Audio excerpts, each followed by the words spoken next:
tal? Bienvenidos a Polos Opuestos. Soy Vanessa de la Torre. Estoy hoy por Noemí Sanín, quien atiende compromisos internacionales. Estamos en Semana Santa. Hoy vamos a abordar un tema que ha sido polémica y materia de discusión en la Iglesia Católica. Es la conveniencia o no del matrimonio de sus sacerdotes. El Papa Francisco recientemente abrió de forma muy ligera, pero también muy contundente, esa discusión en una entrevista que dio al periódico Die Zeit en Alemania. Este tema es muy polémico porque obviamente rompe algo muy importante dentro de la Iglesia Católica y es si los sacerdotes deben o no ser célibes. El Papa Francisco dijo en esa entrevista, el celibato no es una solución, y dijo también que habría que analizar si los viri probati, que son los hombres casados, son una solución para aumentar esa vocación dentro de la Iglesia Católica, que sin duda pues es un gran reto porque hay muchos católicos en el mundo, pero cada vez menos sacerdotes. Y mis compañeros pues no podrían ser más ideales para esta conversación. El padre Jesús Hernán Orjuela, más conocido como el padre Chucho, es sacerdote católico y por supuesto es célibe, ¿o no? Por supuesto. Y el reverendo Richard Acosta, de la Iglesia Anglicana. El reverendo está casado, claro que sí, tiene 2 hijos y por supuesto no es célibe. Exacto que no. Bienvenido, qué gusto, bienvenido, qué gusto que estén aquí con Muchísimas nosotros. gracias. Muchas gracias por esta conversación. Padre Chucho, ¿por qué el celibato? El celibato, bueno, primero un saludo a todos los televidentes y quiero decirles que quizá no soy el más experto y no tengo la autoridad para hablar en nombre de la Iglesia.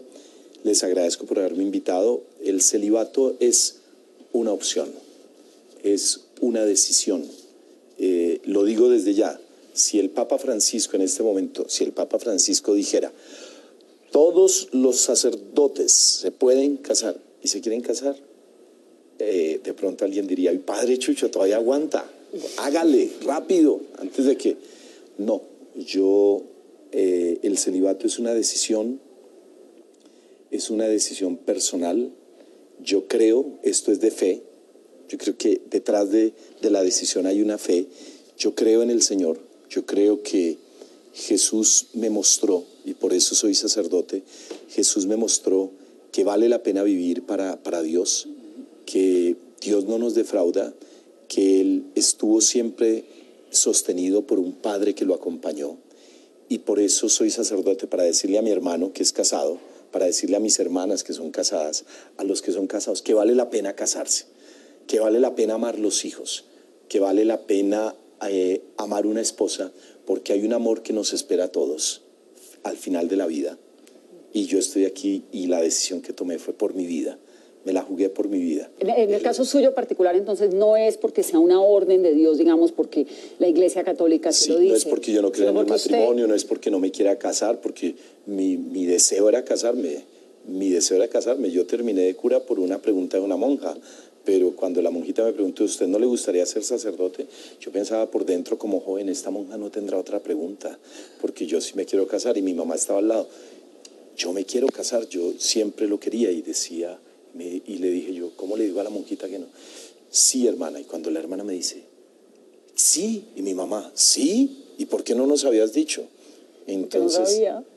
Yo por dentro decía, pero me salgo y me caso porque esa es mi vida. Y cuando llegué al seminario por un tío sacerdote, Monseñor Desiderio Orjuela, que fue secuestrado hace unos años, entre otras, por la guerrilla en él, cuando llegué, me dijeron, ay, usted no es familiar de este cura.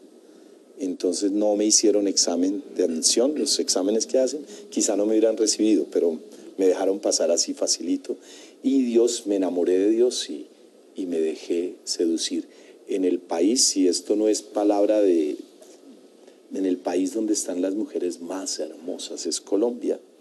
En este país de las mujeres más hermosas, sé que hubiera encontrado una mujer bella porque todas lo son, pero el amor de Dios me tiene tragado. Y sigo enamorado y sigo convencido del celibato, que el celibato es una posibilidad. Y la palabra de Dios lo dice, mi querido reverendo. Hay eunucos que fueron hechos eunucos por los hombres. Hay eunucos que se hicieron eunucos por ellos mismos. Pero hay eunucos que se hicieron eunucos por el reino de los cielos. Yo creo que ahí estoy. por el reino de los cielos. Y ¿Y quien por tenga qué? oídos para oír, que oiga y entienda. ¿Y por qué, reverendo, no es celibato? Usted tiene esposa, tiene 2 hijos. ¿Hace cuántos años? Casado, hace 6 años. Hace 6 años casado. ¿Y hace cuántos años es reverendo? Hace un año, hace poquito. Hace poquito. Sí, Es decir, usted primero tuvo una esposa, unos hijos y claro, luego se volvió reverendo. Exacto. ¿Y por qué? ¿Cómo se siente eso de dar la palabra de Dios, de ser parte de una iglesia? Bueno, es la iglesia anglicana, que ahora vamos a hablar un poco de la historia de la iglesia anglicana también para comprender en qué momento es ese rompimiento y en qué momento se les permite el no celibato. Pero ¿por qué usted defiende dentro de la iglesia anglicana, usted que es reverendo, que es una parte importante dentro de la iglesia, defiende el no celibato?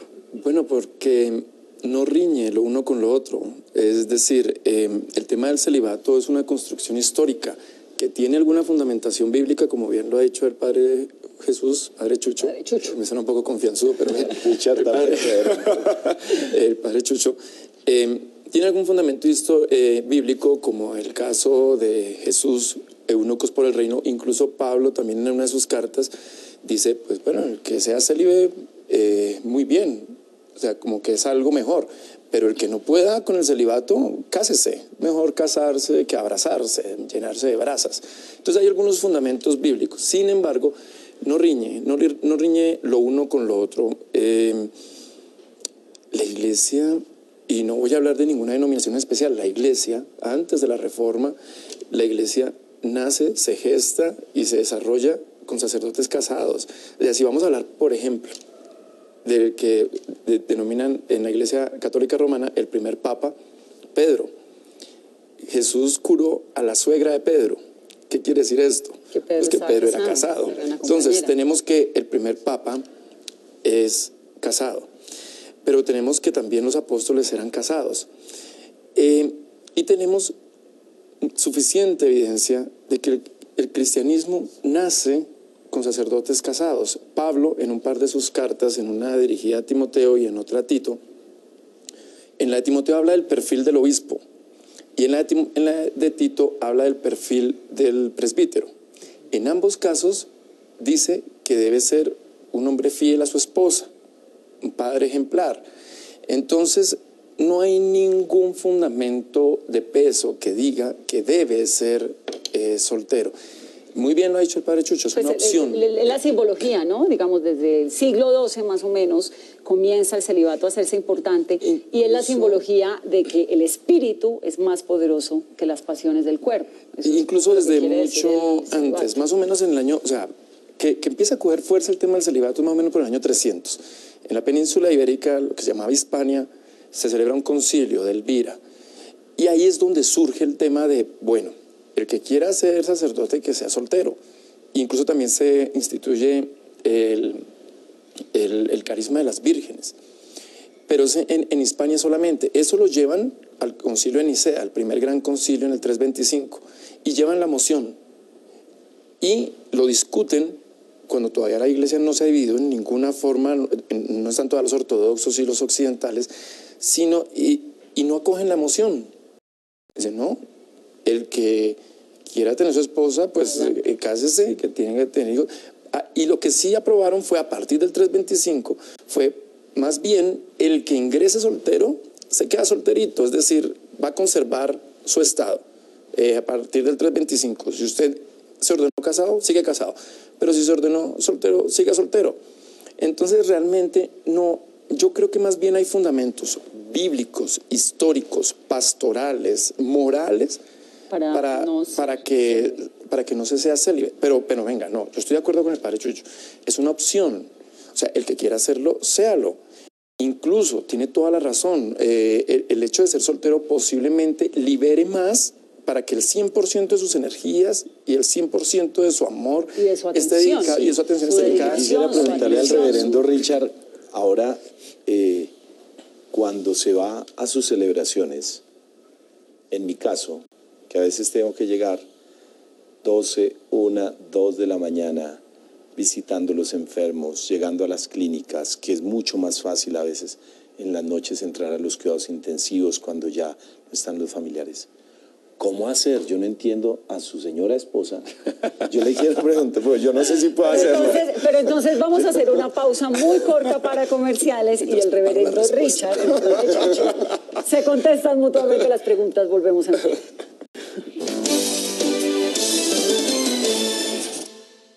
Estamos en polos opuestos hablando sobre la posibilidad del celibato o no celibato. Esto a raíz de unas declaraciones que ha dado el Papa Francisco en una entrevista que le dio al periódico alemán Die Zeit, cuando dice el celibato no es necesariamente una solución.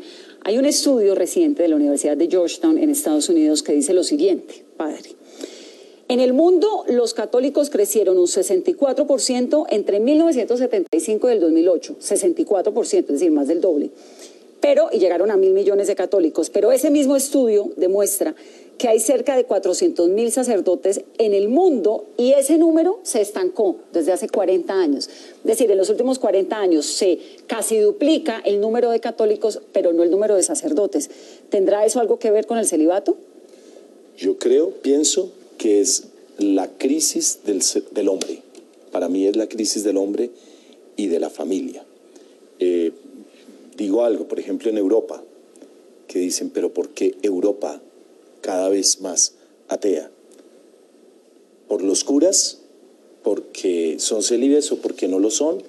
¿Por los escándalos que hemos visto de hombres, porque esta es una crisis del ser humano, de hombres que enfermos se escondieron en Dios para hacerle daño a los niños?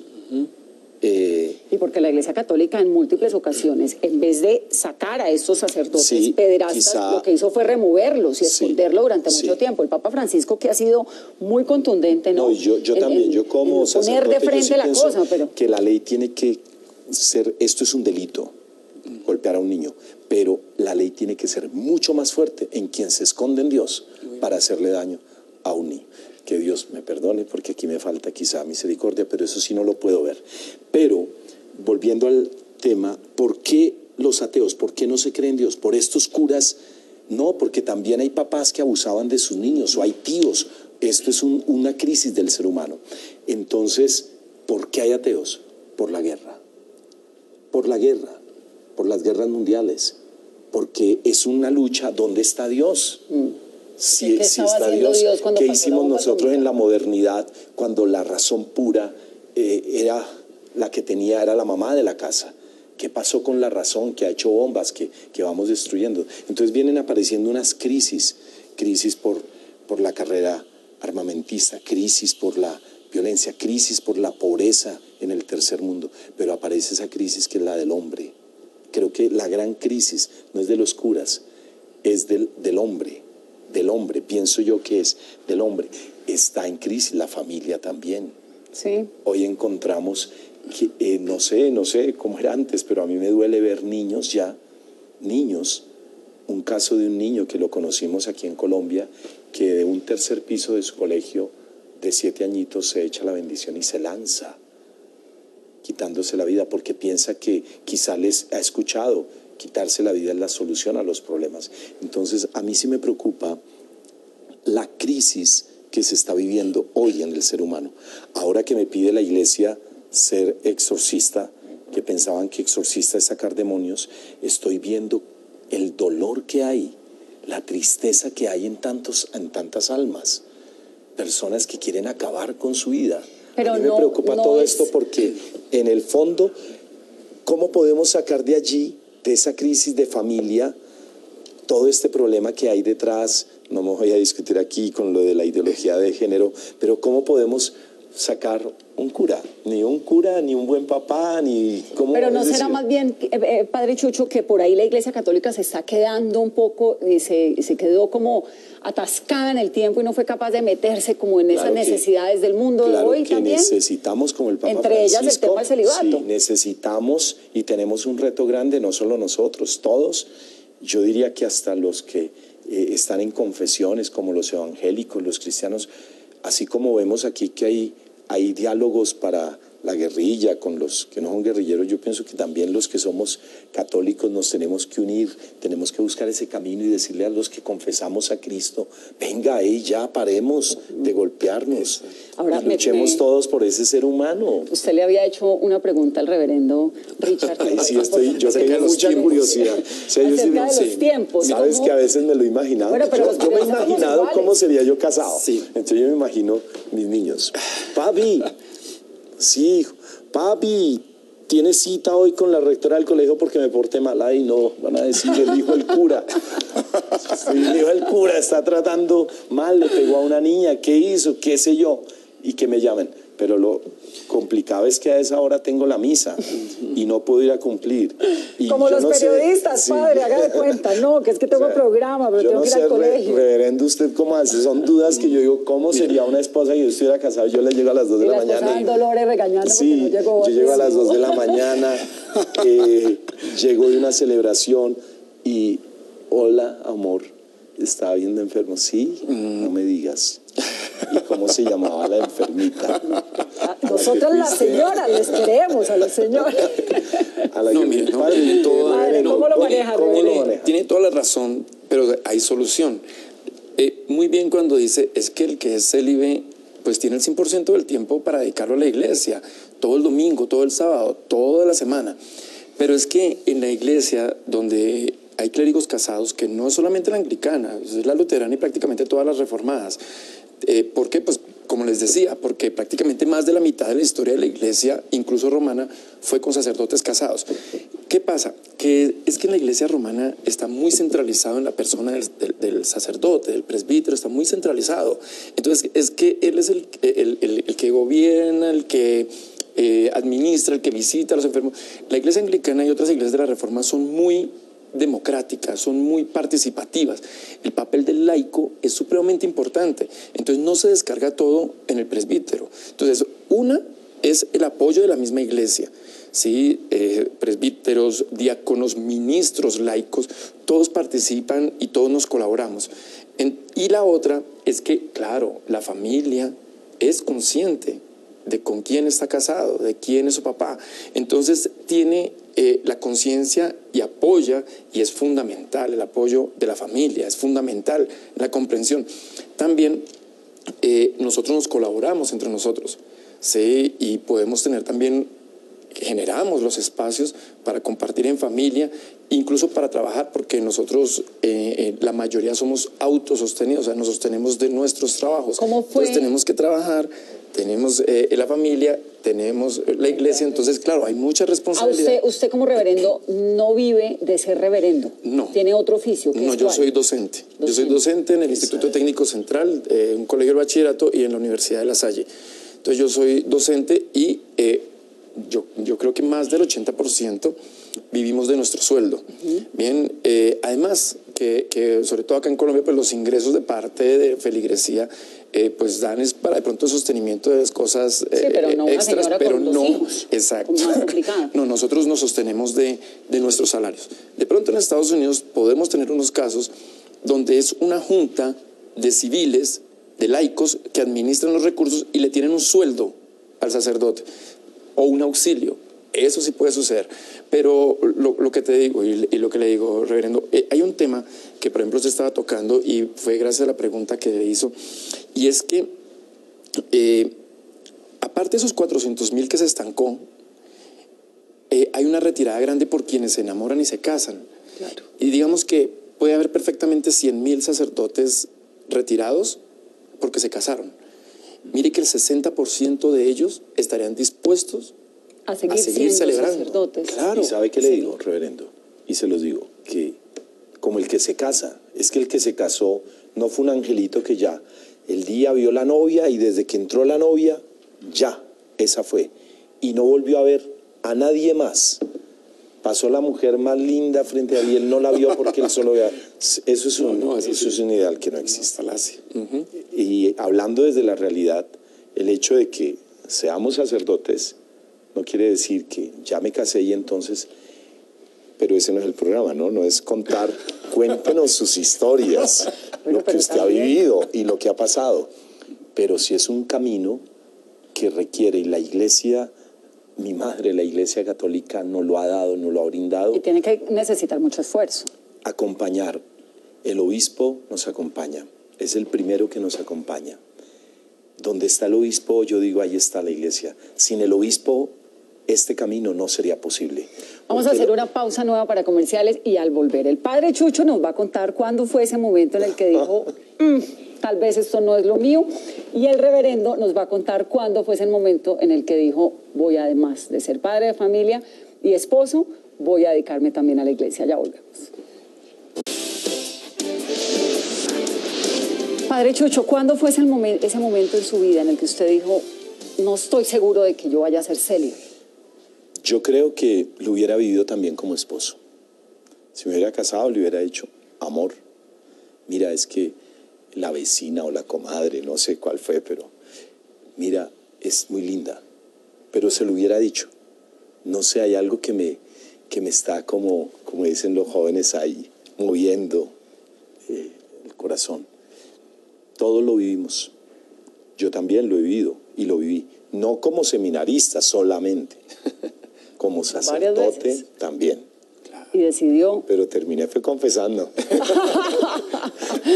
Reverendo, ¿y usted en qué momento decide compartir el amor de su familia con Dios? Yo fui formado en una institución católico-romana y tuve la vocación en la vida religiosa católica romana.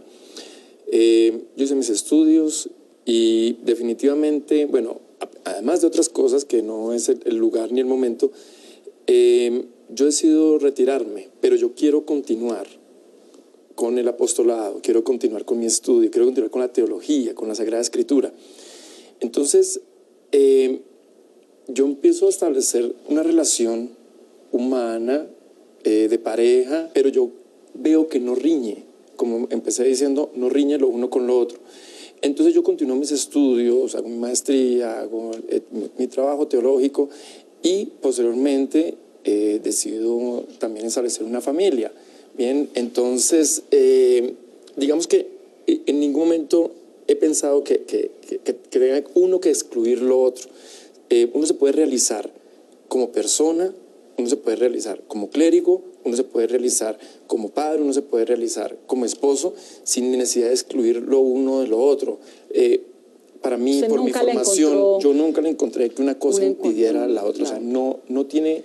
Usted lleva la castidad, porque todos tenemos claro, la castidad. Bueno, eso sí. Pero la pobreza y la obediencia, ¿cómo la hace? Porque la pobreza, mi esposa no me va a decir, no, mijito, olvídese que se va a ir ahorita al Putumayo. No. La esposa no le va a pedir. Y la obediencia, ¿no? Que lo llama el obispo. ¿Le es obediente a la esposa? ¿Le parece poquito? Sí. ¿Cómo es obediente? Que lo llame o no el obispo, lo necesito. Leticia, se va a... No, las órdenes, digamos, que vienen del obispo tienen esa consideración o esa coherencia. ¿No sería más difícil buscar una esposa así? Hay unos... Porque es más difícil conseguir una señora. Una esposa en nuestro caso... bonita, que no pelee tanto, que no gaste tanto. Como yo, lo que toca.